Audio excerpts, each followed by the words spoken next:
How spake the oracle, my Curtius, how methought, while on the shadowed terraces he walked and looked toward Rome, an echo came of legion wails, blent into one deep cry. O Jove! I thought, the oracles have said, and, saying, touched some swiftly answering chord general to every soul. And then my heart, I being here alone, beat strangely loud, responsive to the cry, and my still soul informed me thus, not such a harmony could spring from aught within the souls of men, but that which is most common to all souls. Lo! That is sorrow.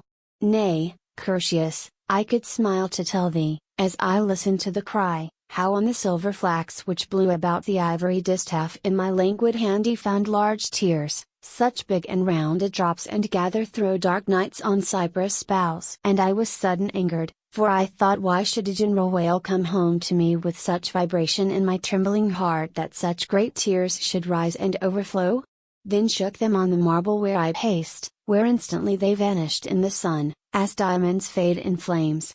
'Twas foolish, Curtius, and then methought how strange and lone it seemed, for till thou camest I seemed to be alone on the vine terrace, prisoned in the gold of that still noontide hour. No widows stole up the snow glimmering marble of the steps to take my alms and bless the gods and me, no orphans touched the fringes of my robe with innocent babe fingers, nor dropped the gold he laid in their soft palms, to laugh, and stroke the jewels on my neck, or touch the rose thou sayest, Curtius, lives upon my cheek. Perchance all lingered in the Roman streets to catch first tidings from the oracles. The very peacocks drowsed in distant shades, nor sought my hand for honeyed cake, and high a hawk sailed blackly in the clear blue sky and kept my doves from cooing at my feet. My lute lay there, bound with the small white buds which, laughing, this bright morn thou brought and wreathed around it as I sang, but with that wail dying across the vines and purple slopes, and breaking on its strings, I did not care to waken music, nor in truth could force my voice or fingers to it.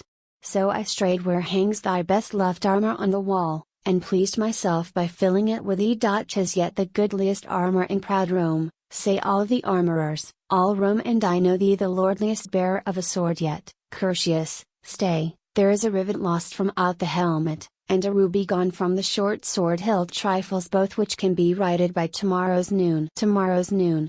Was there a change, my Curtius, in my voice when spake I these three words, tomorrow's noon? Oh, I am full of dreams. Methought there was. Why, love, how darkly gaze thine eyes in mine. If left I dismal thoughts I well could deem thou sawest not the blue of my fond eyes, but looked between the lips of that dread pit. O Jove! To name it seems to curse the air with chills of death. Will speak not of it, Curtius. When I had dimmed thy shield with kissing I went between the olives to the stalls. White audax neighed out to me as I came, as I had been Hippona to his eyes, new dazzling from the one small mystic cloud that, like a silver chariot, floated low in ripe blue of noon, and seemed to pause, stayed by the hilly round of yon age tree. He stretched the ivory arch of his vast neck, smiting sharp thunders from the marble floor with hoofs impatient of a peaceful earth, shook the long silver of his burnished mane until the sunbeams smote it into light such as a comet trails across the sky. I love him, Curtius.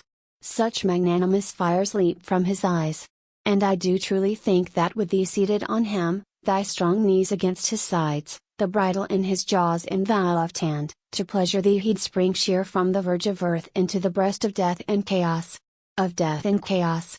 What omens seem to strike my soul today? What is there in this blossom, or should knit and omen in with every simple word? Should make yon willows with their hanging locks dusk sibyls, muttering sorrows to the air. The roses, clambering round yon marble pan, wave like red banners floating o'er the dead. The dead, there 'tis again. My Curtius, come, and thou shalt tell me of the oracles, and what sent hither that long cry of woe. Yet wait, I care not much to hear. While on thy charger's throbbing neck I leaned, Romeward there pass across the violet slopes 5 sacrificial bulls, with silver hides, and horns as cusped and white as Dian's bow, and lordly breasts which laid the honeyed thyme into long swarths, whence smoke of yellow bees rose up in puffs, dispersing as it rose for the great temple. And as they passed with quiet gait I heard their drivers say the bulls were for the altars, when should come word from the oracles as to the pit. O Curtius, Curtius, in my soul I see how black and fearful is its glutton throat. I will not lick, O soul, be blind and see not. Then the men waved their long goads, still juicy from the vine and plumed with bronzy leaves, and each to each showed the sleek beauty of the rounded sides, the mighty curving of the lordly breasts, the level lines of backs, the small, fine heads, and laughed and said, "The gods will have it thus, the choicest of the earth for sacrifice, let it be man or maid, or lowing bull. Where lay the witchcraft in their clownish words to shake my heart? I know not, but it thrilled as Daphne's leaves thrill to a wind so soft one might not feel it on the open palm. I cannot choose but laugh, for what have we to do with altars and with sacrifice?